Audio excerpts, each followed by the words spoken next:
This press conference will have three parts. The first one will be a political statement, a reaction to what happened today at the court. And then we'll hear from the representatives of the families of the Israeli hostages that are in the Gaza Strip. And the third part will be a short part of a Q&A. I'll start by reading the Israeli response to the South African presentation. Today we were witness to one of the greatest shows of hypocrisy in history, compounded by a series of false and baseless claims.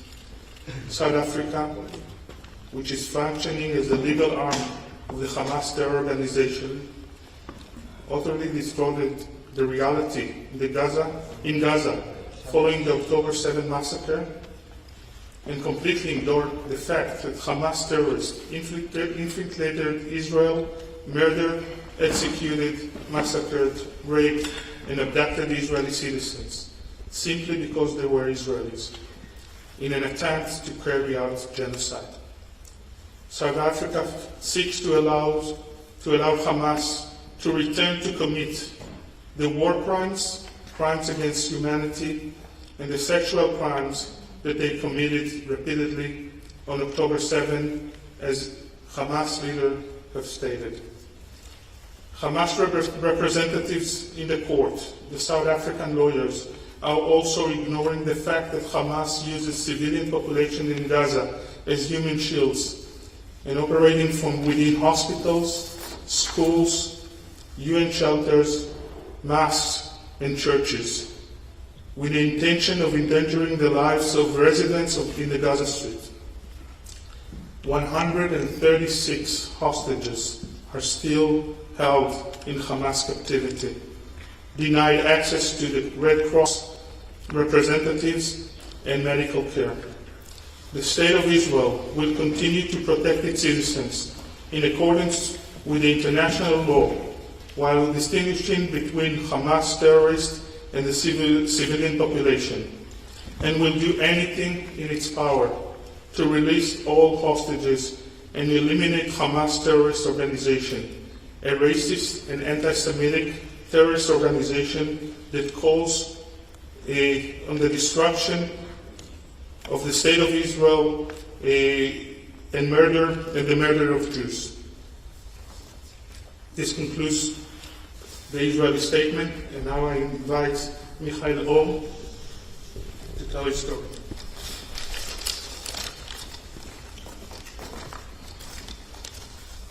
Hello everyone, I'm Michael, Or everybody. My little brother Or always knew how to enjoy life. He and his wife, Einav, lived the new Israeli dream. Or is a genius computer engineer, and Einav was working for a huge global company. They also loved traveling, partying, and meeting friends. Even after Almog was born, they still managed to combine amazing parenting with fun experiences. 97 days ago, they decided to skip the beginning of the festival in order to spend another night with Almog. Only on the morning of October 7, they left him with his grandparents and headed south to celebrate peace and love in the Nova Festival. They got there at 6:20 a.m., straight to hell. Imagine yourself arriving to a party you've been waiting for, only to realize you have to run away.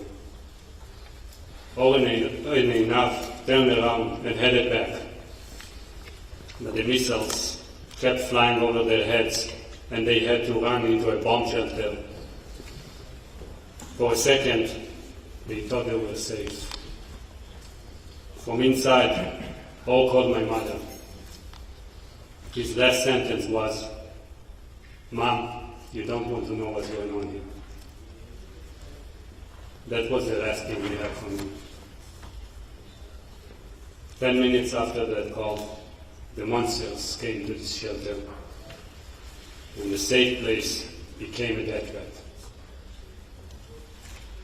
The terrorists threw grenades into it and sprayed it with bullets. Eina was murdered. She was only 32 years old. My little brother had to witness his wife being murdered in front of him before he was kidnapped into Gaza. That morning, we realized that 2-year-old Almog was left without a mother. And I knew I had one mission in life: to bring little Almog his father back. I promised my parents I would bring him back, even if it means turning the world upside down. It's been 97 days since Almog got a hug from his mom and dad. We can't bring his mother back, but his father is still alive. Or in Hebrew means light. We need to get our life back, and we need to do it now.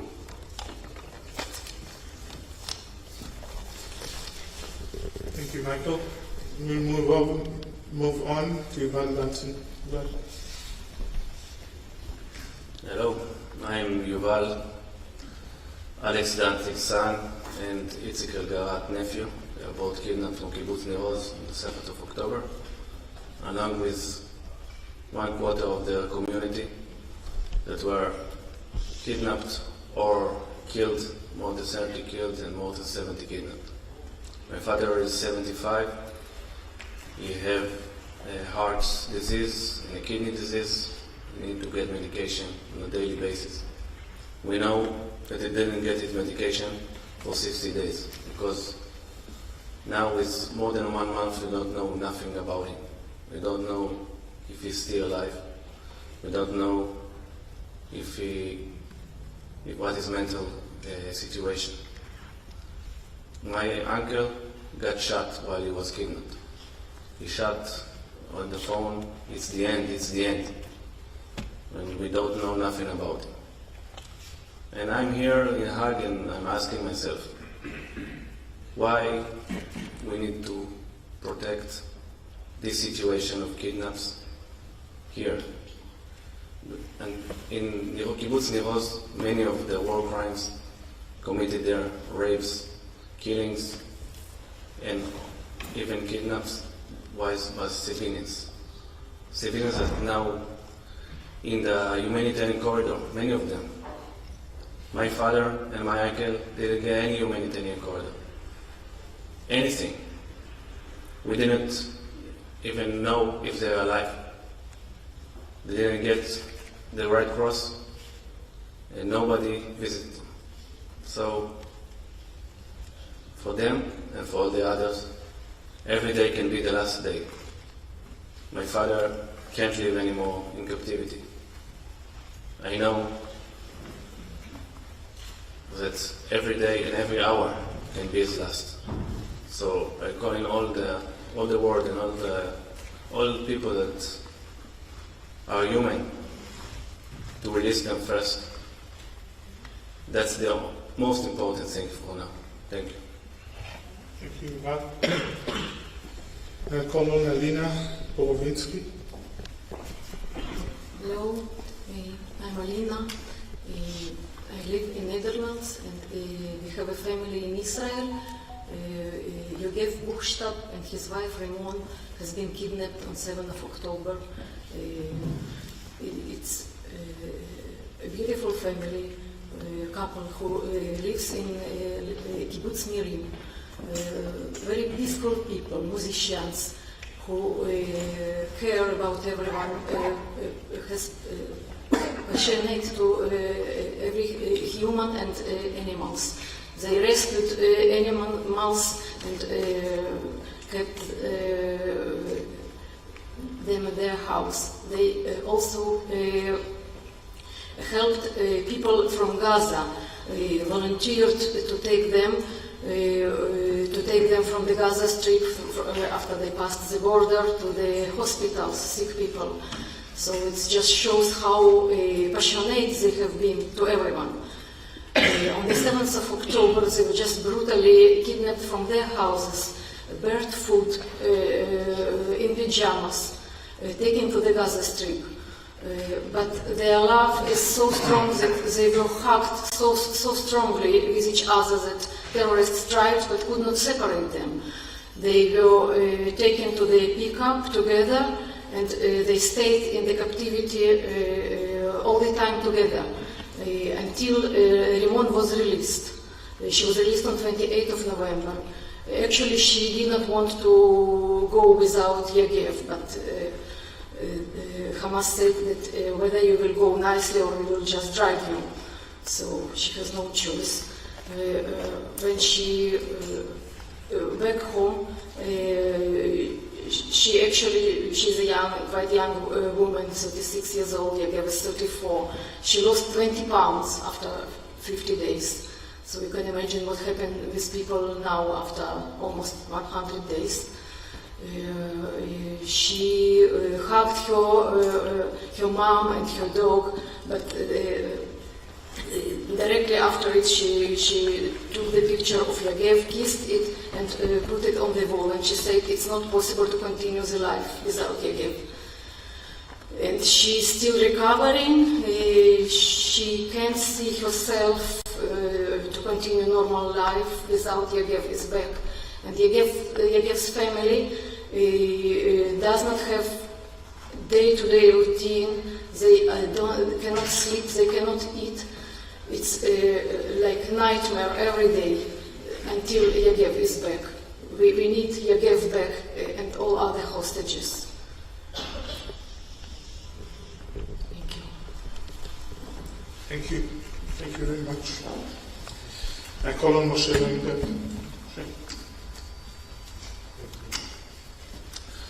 My name is Moshe Weinberg. My wife is Gabriela Weinberg. My daughter is Mia Weinberg. On the 6th of October last year, they went to an event. My wife's niece's daughter celebrated her second birthday in Beersheba. And that evening, instead of coming home, they decided to go with my sister-in-law and my sister-in-law's life partner and my brother-in-law to my sister-in-law's kibbutz, which is about 4 kilometers from Gaza, kibbutz near Yitzchak. And the next morning was when the intruders arrived, armed. They broke into the house. They forced open the door to the safe room. They fired bullets into the safe room door and into the safe room. My brother-in-law felt the heat of the bullet graze his arm. They were forcibly removed under horrifying conditions from the safe room, from the house. My wife and daughter were put in the back of a pickup truck and driven out of the kibbutz by a driver who was high on drugs. He passed very closely by some burning cars. They could feel the heat. They went outside of the kibbutz. There's security camera footage of them being, my daughter and my wife being taken out of the kibbutz. What we didn't know until later was that the driver pulled out of the kibbutz, made a left, and rode along the fence, the external fence of the kibbutz. My sister-in-law's house is not far from that fence, and that's where they picked up the remaining 3, my sister-in-law Clara, my sister-in-law's life partner Luis, who's 70, and my brother-in-law Fernando, who just turned 61 2 days ago. And they drove them into Gaza. They marched them through a tunnel. They came out of the tunnel, and from there they were taken to their destination where they were held. My wife and daughter and sister-in-law were released on day 53. We were all greatly surprised to see that my daughter had taken the dog with her. And she came out with the dog. I would assume that most, if not all of you, have seen those pictures and clips. They came home, but there's still a part of them there. They're not the same, and they never will be. My brother-in-law, Fernando, and my sister-in-law's life partner, Luis, they're still there. All we know is that initially they were told that they would all be released together, and then at the last second, they separated the women and took them out. We don't know what condition they're in since then. It's been 44 days. They desperately need help. They need to be released. Luis is not a well man. He needs his medications. Fernando has been losing weight. And just a couple of words about both of them. Fernando is a bachelor, but he loves his 3 nieces dearly, and he's always there for everybody, for his friends, for his family. We had a little bit of an incident years ago. My wife had a visitor who came from Argentina, and they drove down to the Dead Sea. I don't drive. And my wife dehydrated, and she had to be taken to the hospital, and the car was left there. My brother-in-law, without saying a word, told his boss in the middle of a work day, I have to go. Got into his car. He lives in the Kfar Saba area, which is the center of Israel. He drove up to Jerusalem. He parked his car in front of our house, took a bus to the Jerusalem Central Bus Station, took another inner-city bus from there, rode down to the Dead Sea, about a 2.5 hour ride. He got into our car and brought it back without saying anything. This is the kind of person Fernando is. He's kind, he's generous. Everybody that knows him loves him. He likes to travel. He's not a violent person. He's just the opposite. And Luis, he's 70 years old. He has 4 children from his first marriage. He has 10 grandchildren. They all love and miss him. He's always there. He loves to dance. He's a very cheerful person. And these are the people that were just taken. These are the people that are the most peaceful, loving people, kind people you'd ever care to meet. And you can hear from the rest of the stories from the other family members that it's the same thing with their family members. There's absolutely no reason for what happened. This was completely random, and the scary thing about it is it could happen anywhere else in the world at any time under slightly different circumstances. So we need the world not to forget that these people are still there. This is still a humanitarian crisis. So whoever can help, we need your help. Thank you. Now I invite Danny Milan, and his request, I will translate his words to English. Every word. לפני שאני מתחיל, אני רוצה להגיד לכם שלזקנים נותנים לדבר בסוף. Before I start, I just want to say that old people are get to talk last. ונתחיל. Now start. מדי לילה כשאנחנו הולכים לישון, אף אחד לא יודע איזה השכמה תהיה לו.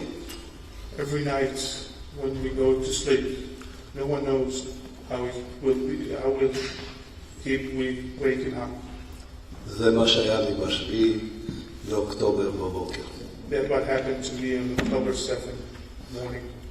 ההפתעה הכי קשה והכי טראומטית הייתה ב7 לחודש. The worst surprise, the trauma was on October 7th. הפעלתי את הטלוויזיה בבית בסביבות השעה 6:40. I turned on the TV set in my home at around 6:40. והיה צבע אדום ברצועת עזה, בעוטף עזה. And there was red alert with sirens in the communities close in the south part of Israel next to the Gaza Strip. אנחנו אומרים עוטף עזה אבל זה לא עוטף עזה, זה עוטף ישראל, כי היישובים האלה בעצם הגנו על כל ישראל. The Hebrew term for those communities are Otef Aza, which means Aza's envelope. But it's actually those communities are the ones defending Israel. ואז ראיתי שיש צבע אדום, והבן שלי גר בנחל עוז. אני גר ביסוד המעלה, בצד השני של המדינה, מרחק 4.5-5 שעות נסיעה. And then I heard that there was a red alert, sirens. My son lives in Nahal Oz, which is a kibbutz in the south. And Danny lives in Yesod HaMala, which is a kibbutz in the north part of kibbutz, it. Moshava. Sorry, Moshava, which is a community in the north part of Israel. It's around 4.5-5 hours drive from one another. שמעתי שיש צבע אדום, טלפנתי לבן שלי. I heard that there was a red alert siren, and I called my son. כמו כל פעם, שאלתי אותו מה קורה, אצלכם אני שומע שיש צבע אדום. And I asked him, as I do every time, what's going on? And I heard that there is a red alert siren. ואז הוא אומר לי, כלום לא קרה, מה אתה מתרגש כל פעם? אתה מתרגש מכמה טילים שיורדים פה? He said, nothing happened. You're always getting very excited about some rockets that are being fired here. סגרנו טלפונים והכל בסדר כביכול. He hanged up, and apparently everything was okay. אני ממשיך להסתכל בטלוויזיה ורואה שהמחבלים חודרים לכל הקיבוצים בסביבה והורגים כל מה שנקרא על דרכם. I continue watching TV, and I see that the terrorists are infiltrating all the communities, the kibbutzim in this area, and they are killing and murdering everything they see, everyone they see. ילדים, נשים, זקנים, סבים, סבתות, בעלי הבאים, הכל להרוג. Children, women, men, the elderly, grandparents, animals, everything, just to kill. ואז אני שוב מתקשר לעומרי, ואומר לו, עומרי, מה קורה? והוא אומר לי, הכנסתי את האישה ואת הילדות לממ"ד, יצאתי לקחת 2 סכיני מטבח, שיהיה לי משהו בידיים. And I called my son Omri again and I asked him what's going on, and he said, I just put my wife and my daughters in the safe room, and I went to the kitchen to get 2 knives so I have something to defend myself with. ואז הוא אומר לי, אבא, אל תתשפן יותר, אנחנו נתכתב בוואטסאפ, כי יש שקט שלא ישמעו אותם דרך החלון. And he then told me, don't call me again because we want to keep the house quiet. Just text me on the WhatsApp so no one will hear the phone calls. ב-10:20 קיבלתי ממנו את ההודעה האחרונה שהם עדיין בממ"ד. 10:20 a.m. I received the last message from him that they are still in the safe room. להודעה הבאה שלי כבר לא קיבלתי תשובה. My next message did not get a reply. מה הייתם חושבים במקומי? What would you have thought in my place? מישהו יכול להגיד, לתאר? Can someone imagine or say anything? אז אני אספר לכם. So I'll tell you. באותו רגע חשבתי שהרגו לי את הילד, את הנכדות ואת אשתו. At that moment I thought that they killed my son, my granddaughters, and the wife, my daughter-in-law. וככה ישבתי משעה 11 עד שעה 6:30, כאשר האמא של אשתו התקשרה אליי. היא גרה בסדרות שגם שם מסתובבים מחבלים ויורים.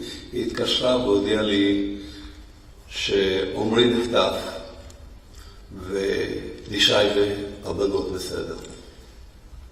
And that's how I felt until 6 p.m. when my in-laws, my daughter-in-law's mother called me and told me that Omri was kidnapped and that my daughter-in-law and my granddaughters are okay. זה אחת ההודעות המשמחות ביותר שהיו לי בחיים. This is one of the happiest announcements I've received in my life. מצד אחד, חטפו את הבן שלי לעזה, זה דקירת סכין בלב. On one side, my son was kidnapped to Gaza. It's like getting your heart stabbed by a knife. אבל כולי תקווה שהוא נלקח שלם, חי ובריא ויחזור, חי שלם ובריא. But I'm hopeful that it was taken alive and well and will come back alive and well. מאידך הרווחתי את הנכדות שלי ואת הכלה החמודה. On the other hand, my granddaughters and my daughter-in-law were saved.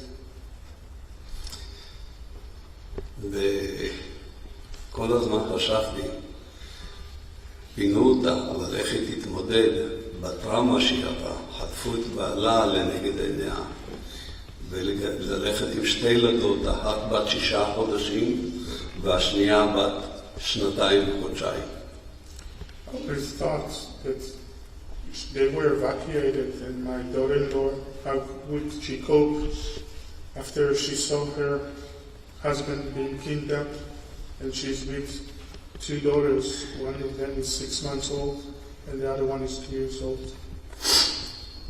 ביום ראשון ירדתי לעזור לה. היא צריכה שמישהו יחתן את הילדה הקטנה וצחק עם הגדולה קצת ולהרגיע אותה בעין אבא.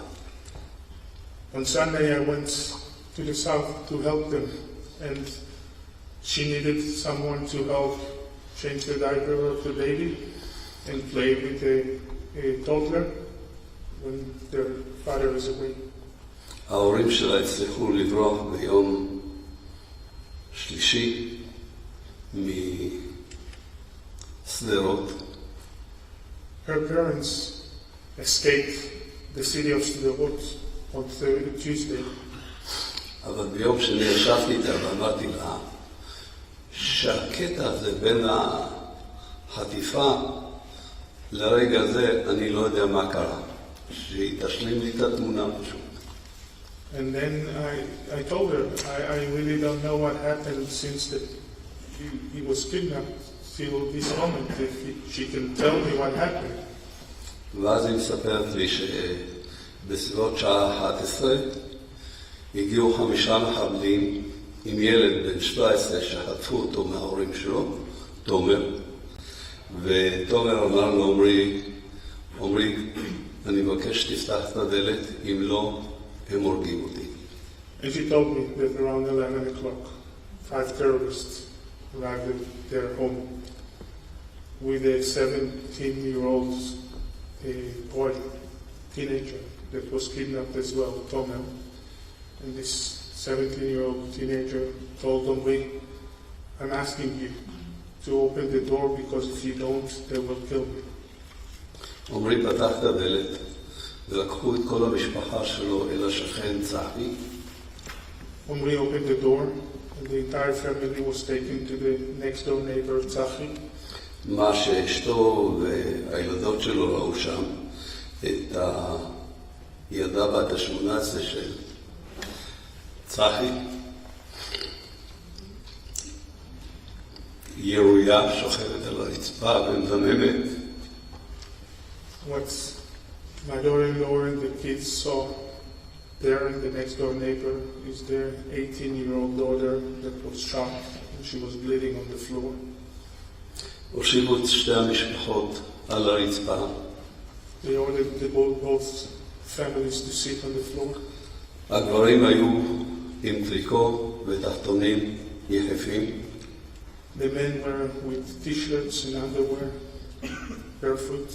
סליחה אם אני יורד לרזולוציות כאלה, אבל זה כל כך חשוב להגיד אותם. I'm sorry that I'm taking this time to go into all those details, but it is very important for me to tell them. ואנשים היו עם פיג'מות ויחפות. And the women were with pajamas and barefoot. ב-13:30 אמרו לו לבנים, לגברים, אתם באים איתנו או שאנחנו הורגים את כולם?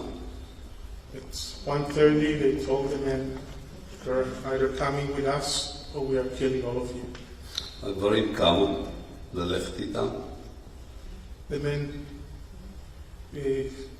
they stood up to go with them. הילדה בת 2.5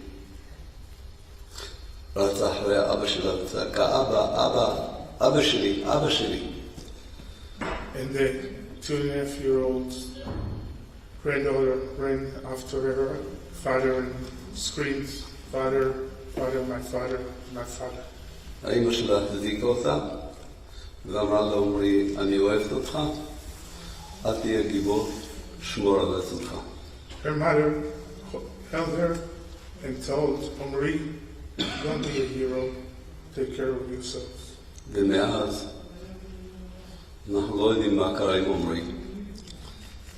ואם אתם רואים אותי שאני הורדתי את כל הבגדים במקום הזה, הנמוך, ואני גם מגדל זקן מאותו יום, כי הבן שלי בטוח שהוא לא יתרחץ, בטוח שהוא לא יתגלח, ובטוח שיקר לו. אז אני הורדתי את כל הבגדים להזדהות. Now, you see me, I took off all my clothes and I'm growing a beard since that day because I know that my son is not bathing, is in tough conditions, and I'm trying to feel what he's feeling. אני חייב לציין שלבן שלי יש גם אזרחות נוספת, הונגרית, ואנחנו משתדלים גם במישור הזה לפעול שההונגרים, והם באמת עושים מאמצים לשחרר אותו ואת כל הנעדרים. I want to mention that my son has a second nationality, is also Hungarian, and we're working with the Hungarian government and they are making an effort to release him along with all the other hostages.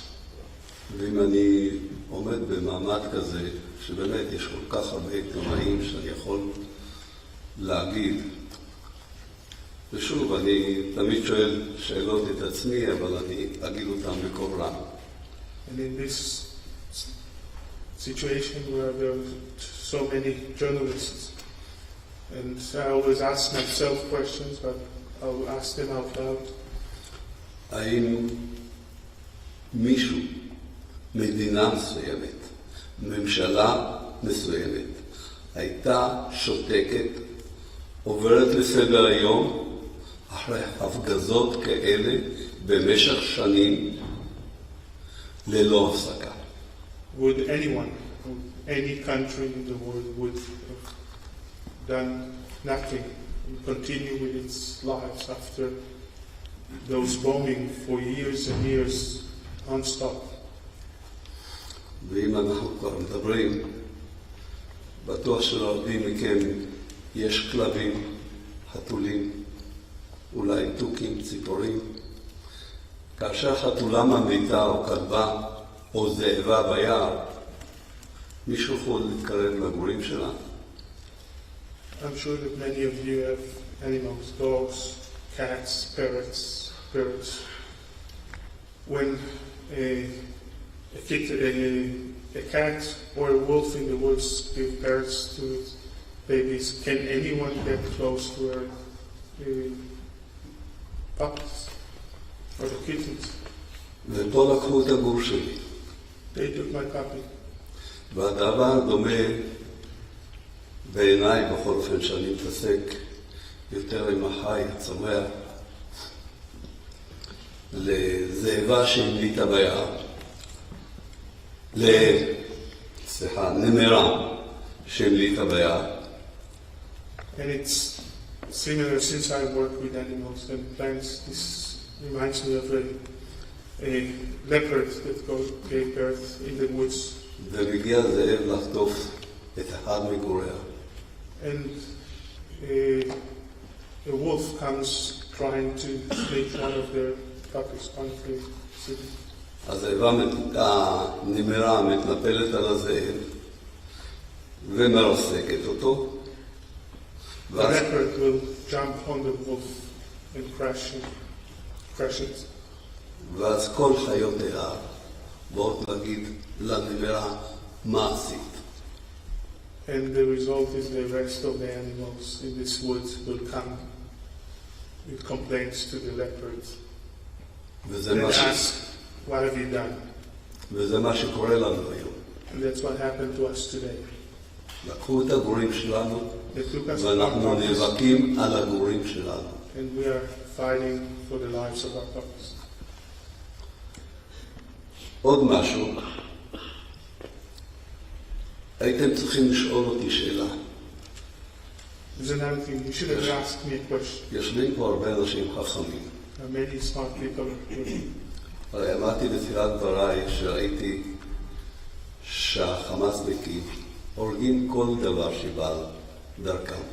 I said in the beginning of my presentation that I saw that the Hamas terrorists are killing everything and everyone they see.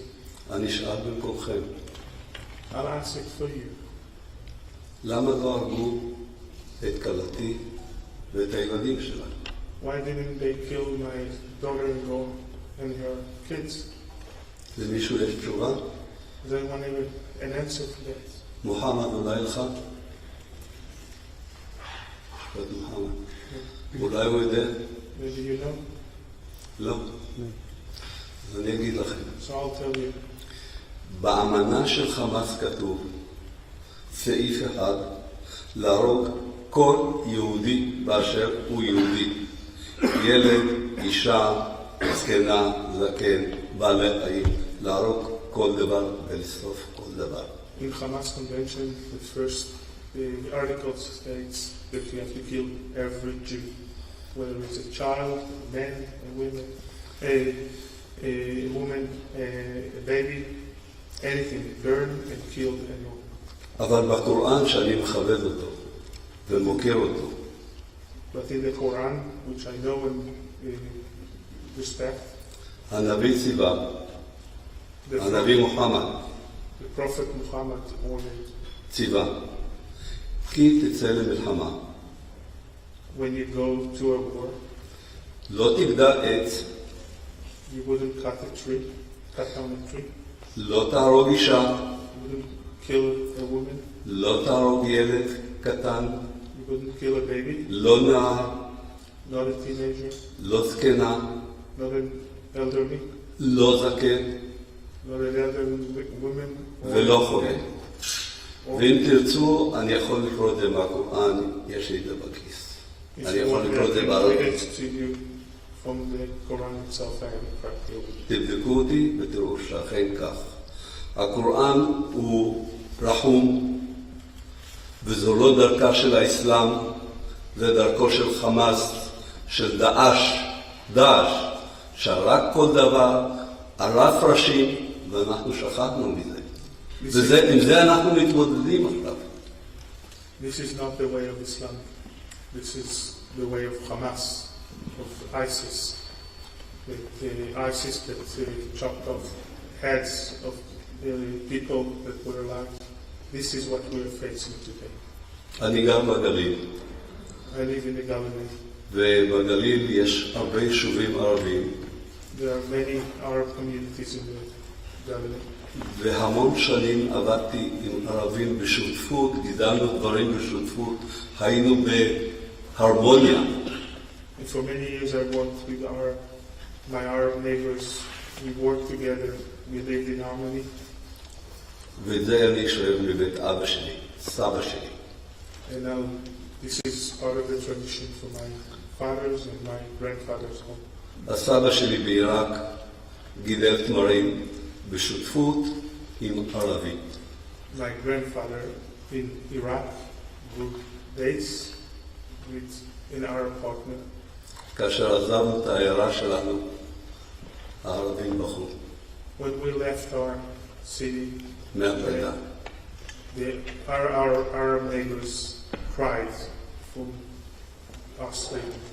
לכן יש את כל הערכה לעם המוסלמי הערבי, אבל כשקמים גופי טרור כאלה, חמאס, דאעש, ג'יהאד כזה או אחר, זה נגד האנושות, נגד כל אחד מאיתנו. All the admiration to the Arab and Muslim population, but when those kind of terror, this kind of terror organization, like Hamas, are raising, this is what we have to fight. ותודה רבה לכם שבאתם להביא את הדברים שלנו לעולם. And thank you all for coming here and bringing our word to the world. Thank you, Dana. And now I call on Ayala Luzon Yalomi. Ayala.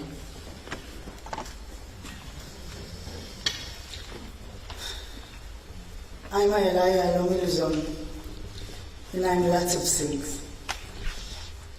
I'm a wife of my beloved husband. I'm a mother of a 2-year-old kid, very cute. I'm a daughter of my loved mother. But since the 7th of October, I'm only and just the sister of Ohad Yalomi. My brother Ohad is kept in Gaza for almost 100 days. And I'm here to tell his and his family's story. On the 7th of October, Yalomi family heard sirens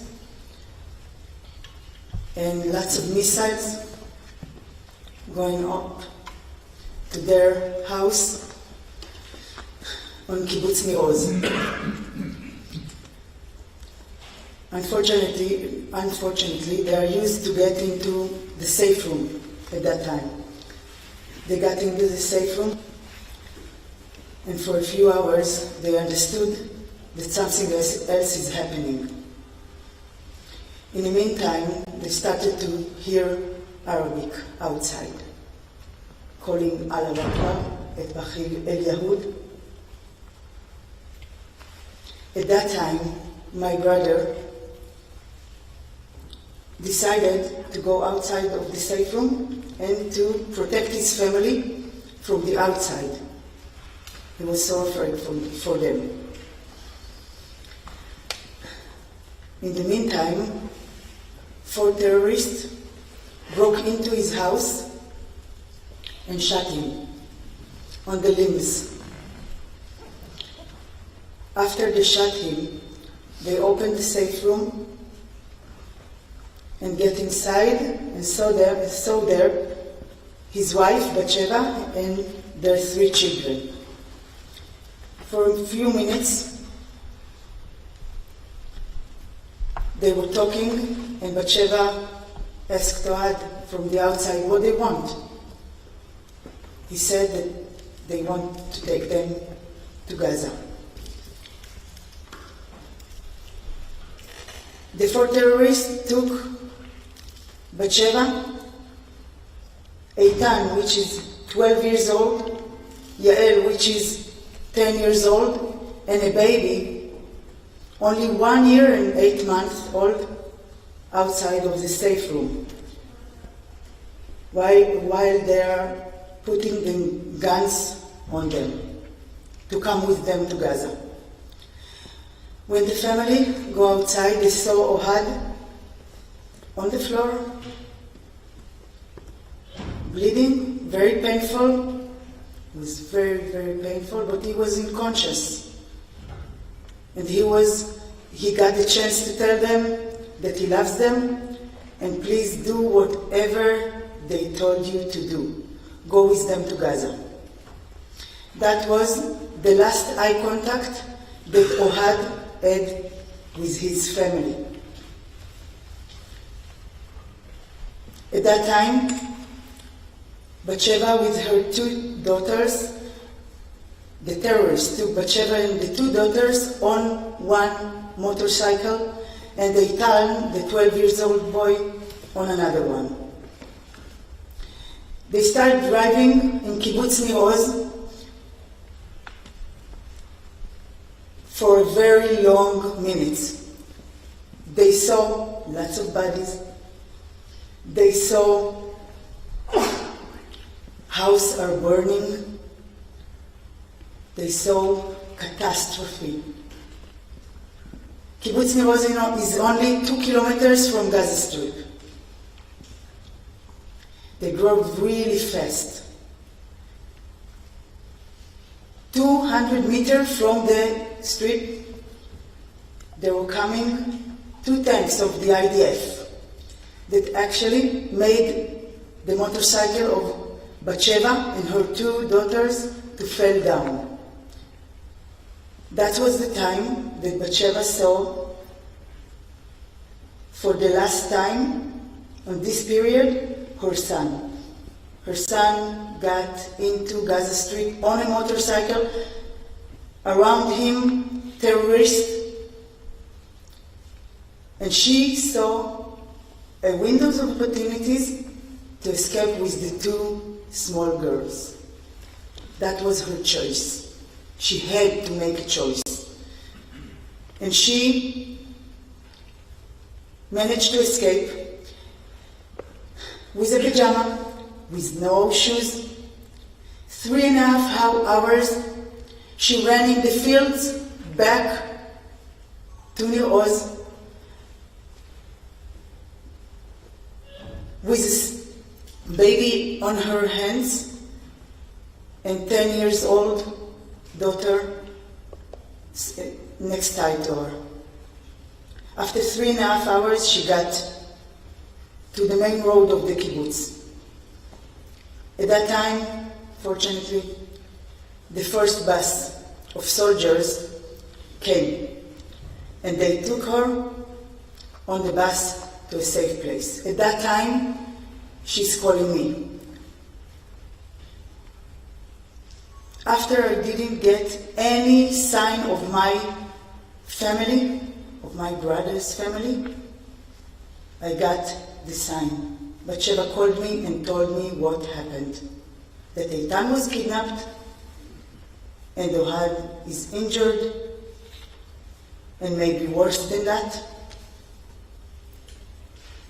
And from that moment, I'm trying to get people to come to the house to see what's about Ohad. To see if he surely needs help. At the evening, the forces came and Ohad wasn't there. In a few days we got the message that Ohad was kidnapped. Ohad doesn't know, After 52 days on the negotiation that got the agreement, at the 4th time of the agreement, Eitan came back to us. You can just imagine how we were thrilled about it, but this was for a few days only, because we understand that it's really, really difficult. It's really, really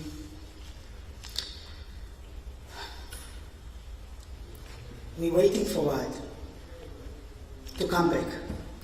And what breaks my heart, that Ohad doesn't know that his family is safe here in Israel, and he's over there in the tunnels, probably hungry, because all the witnesses says that there is no food.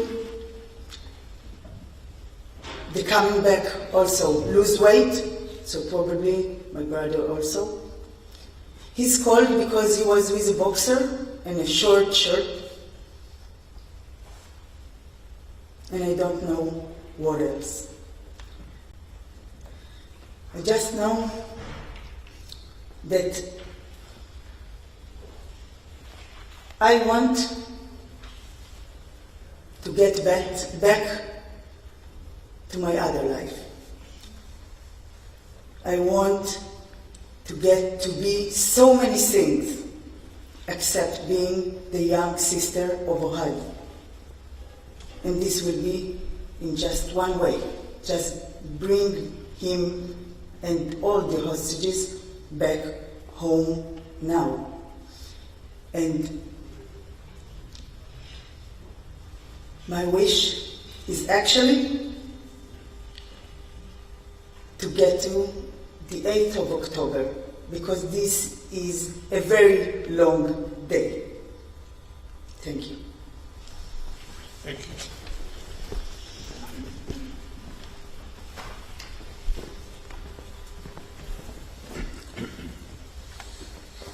Before we continue, Yuval had another thing he wanted to share with us.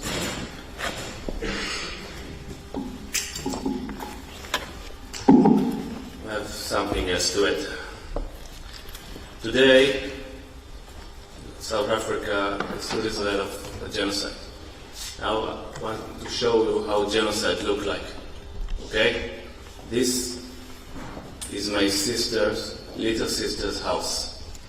My sisters and 3 daughters and her husband were in the house while these unhuman terrorists set up the house. This was a method in Kibbutz Nir. Many died like this. Many suffocated or burned alive. Last time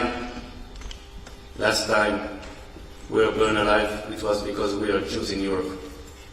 This time we got burned alive because we are Israelis. So this is genocide, okay? Thank you. Thank you all. We have time for a few questions. If you have any, please raise your hand.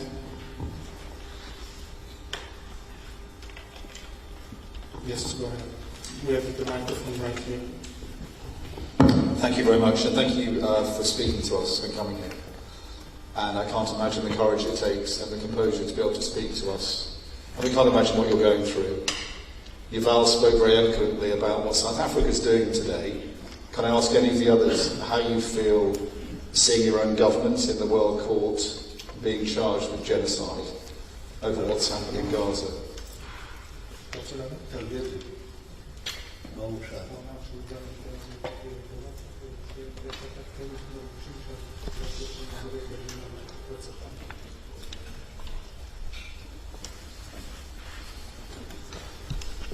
מה זה רצח עם?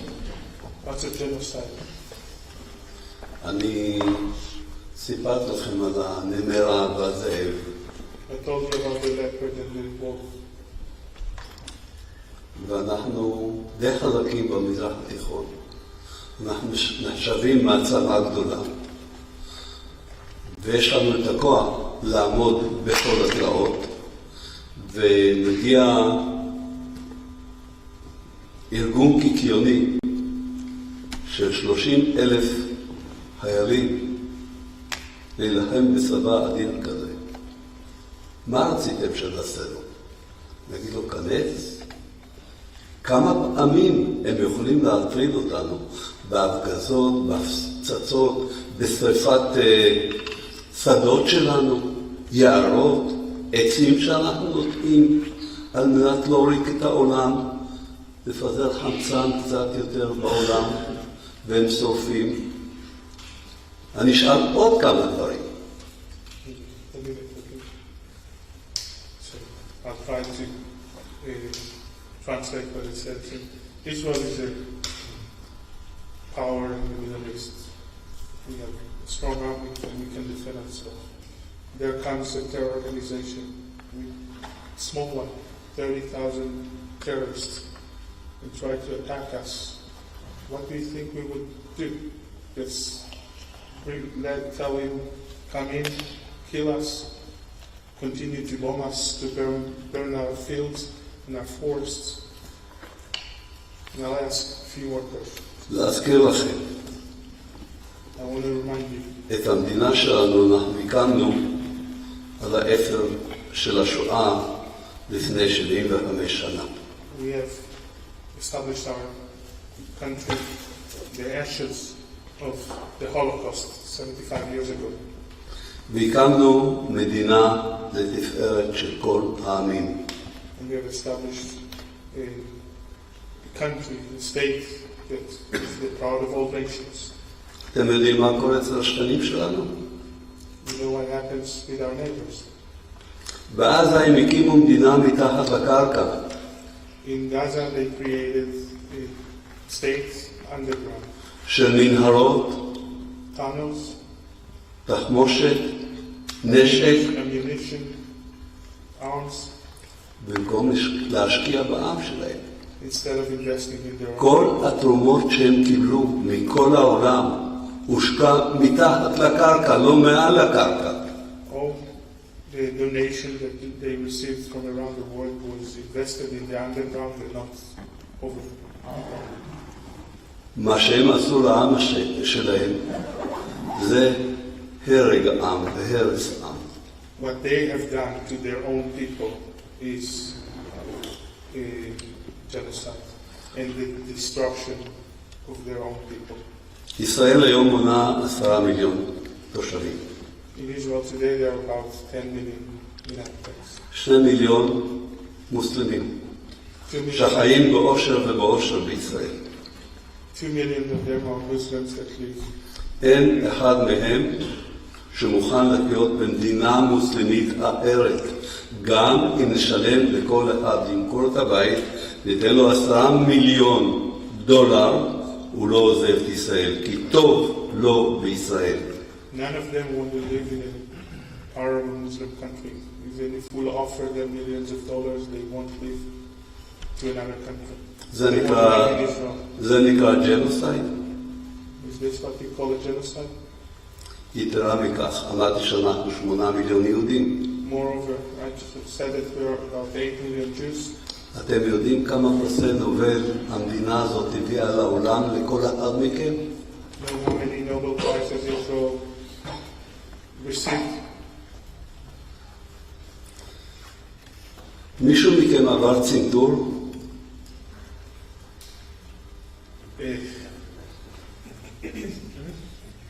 Okay. Did anyone here have an angioplastic surgery?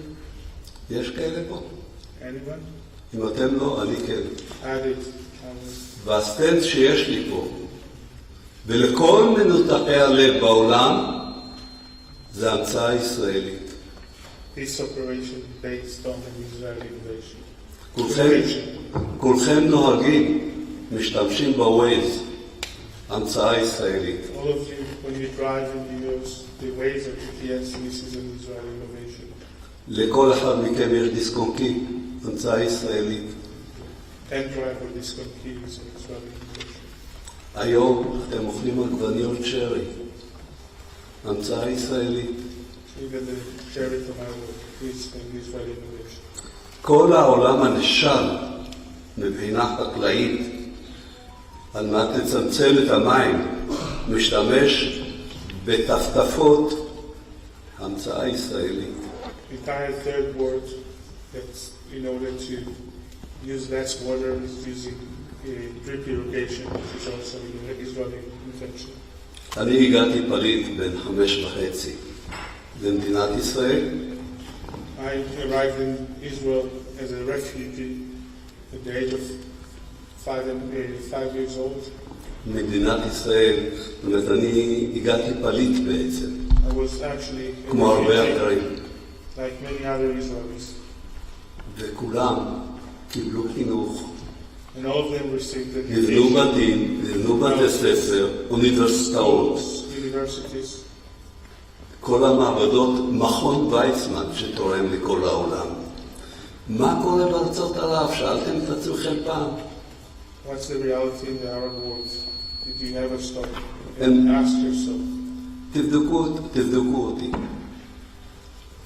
הן נותנות רצח, מלחמות, פיצוצים, טרור.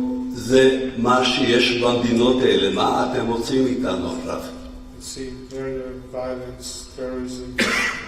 This is the reality in those countries. Why I don't understand what they want of us now. תחשבו. Let's think about it. אני עוד... תחשבו.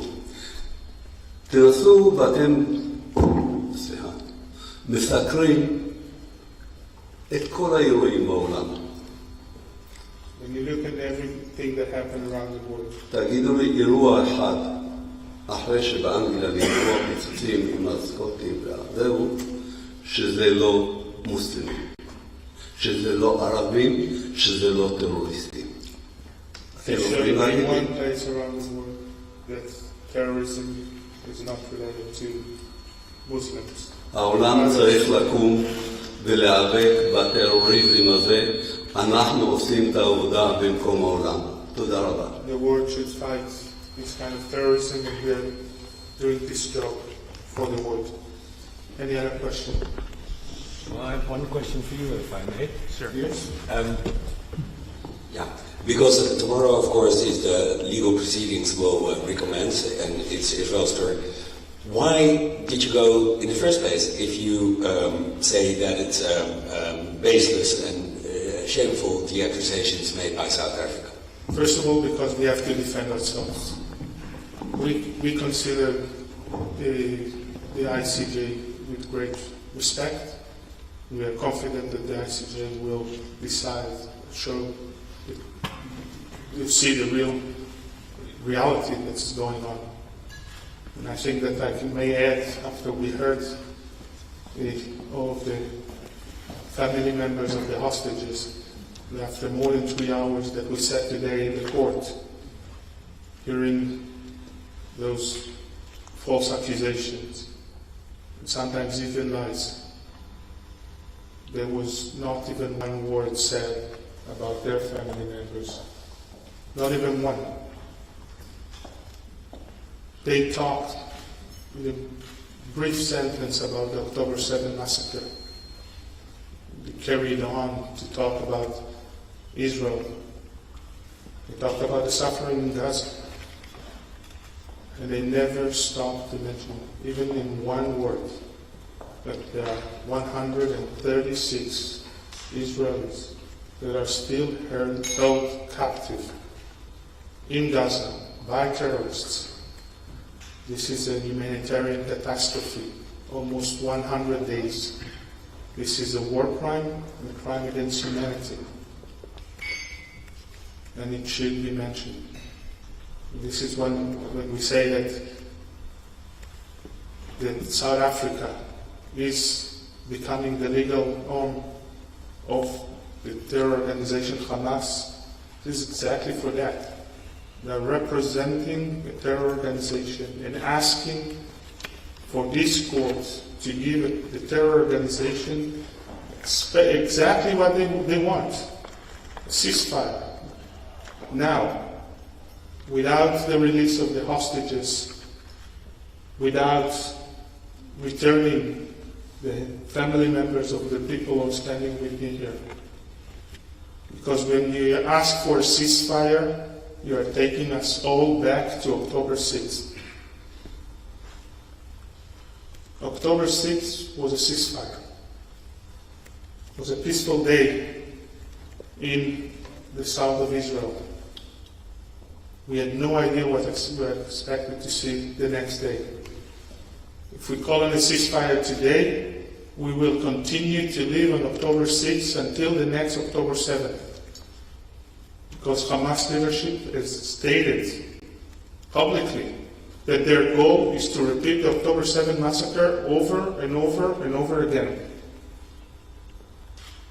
This is actually by calling for a ceasefire now, what you're asking. You want to give Hamas the opportunity to kill more Jews, and more Jews, and more Jews. The only solution should be the elimination of Hamas for the Gaza Strip, the return of each and every one of the hostages, and a change of the reality in the Gaza Strip, so it will never be a threat to Israelis in the future. I think the microphone just went dead. We have time for one last question. Yes, go ahead. Can anyone see if this microphone works?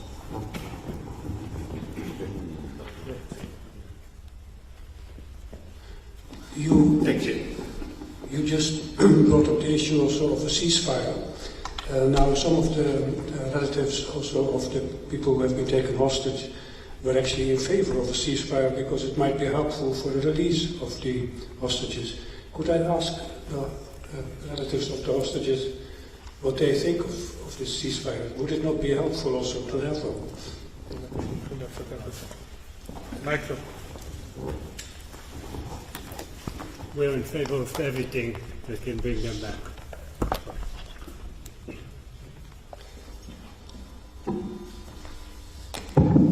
We're in favor of everything that can bring them back, but the reality... Can I get the second microphone? Go ahead. But the reality is that without putting the pressure on Hamas, they will not release anyone.